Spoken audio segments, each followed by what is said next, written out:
this upcoming trip to Atlanta taps into some nostalgia for an entire generation of Sun Devils. Back in 1970, Arizona State football was put on the national radar by capping off an undefeated season with a Peach Bowl win. In today's Sunday Showcase, 12 Sports journalist Jake Garcia is sitting down with members of that Peach Bowl team and some of the OGs of ASU football. The ticks and talks of a Peach Bowl watch. Not as strong as they once were, but still proud to stand the test of time. The owners of that watch can say the same. They know time might be undefeated, but 50 years ago, they were too. I just want to make sure y'all know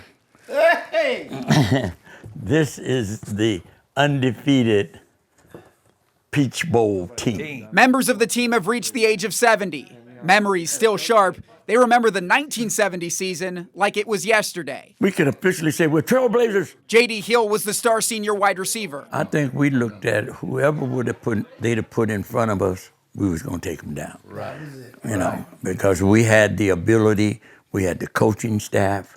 You know, we finally realized, hey, we can actually play. And we put on a show every week.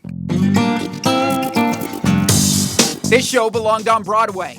Tickets for home games in Tempe went faster than a pass from senior quarterback Joe Spagnola. 67, 8-2. 68, we were 8-2. 69, we were 8-2 in final year. So we knew we had the nucleus. Harder to track down than sophomore wingback Steve Holden. If they looked at JD, then they left Neil. We were unstoppable. Sophomore Kevin Woodenberg recalls it being a spectacle. In 1970, the place to be on a Saturday night was Tempe, Arizona. And if you couldn't get in the stadium, there was no double deck. You could go up on the side of the mountain on the west side, and they'd get about 5,000 people watching the game from the buttes. The peak is where ASU reached by the end of the season, but a valley is where it started. Training camp at Camp T was treacherous. We were lucky to be alive. Yeah. I mean, because we were way down deep in the valley there where they built the football stadium. The stadium wasn't built for a storm.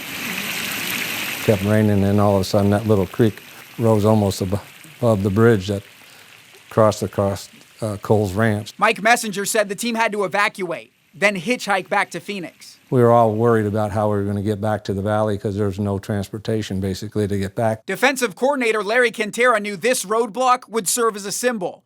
One obstacle overcome, the next would feel like nothing. We went back to normality. Hey, we got a football season to go through.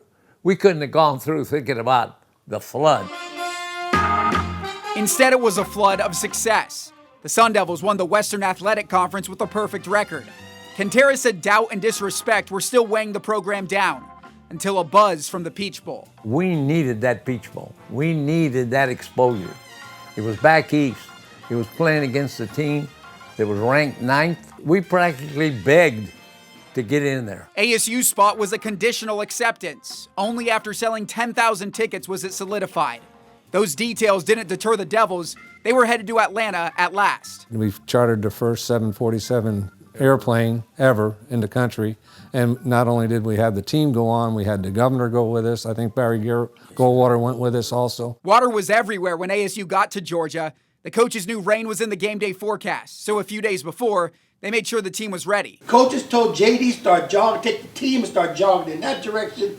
When you find the balls, that's where we're going to practice. The field was flooded, the balls are all in the water, and we practiced that day. Coach Quintera, you have anything to do with that? Y'all do that? Did y'all know the weather was going to be bad or something? Dude, no.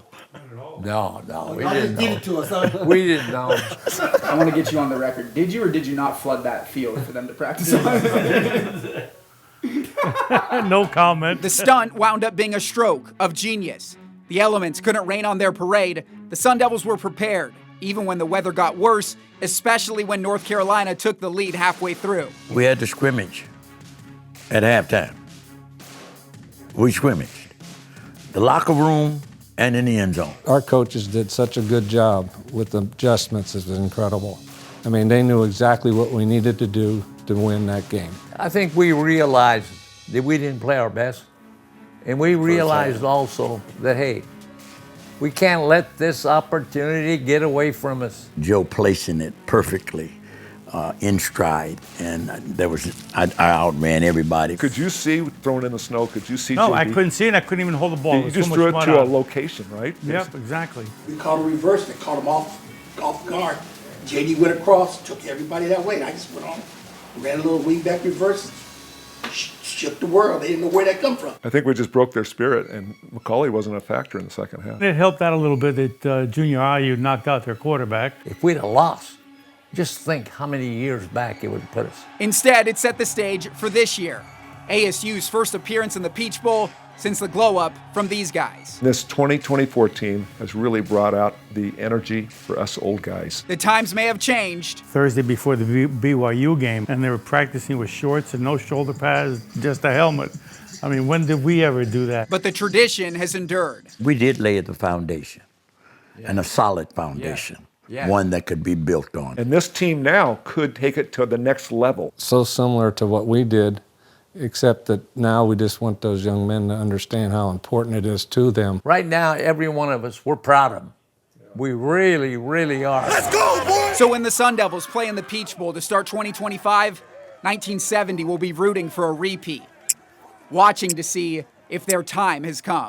And Jake, hopefully in 50 years, they're still going to be wearing their Peach Bowl watch. We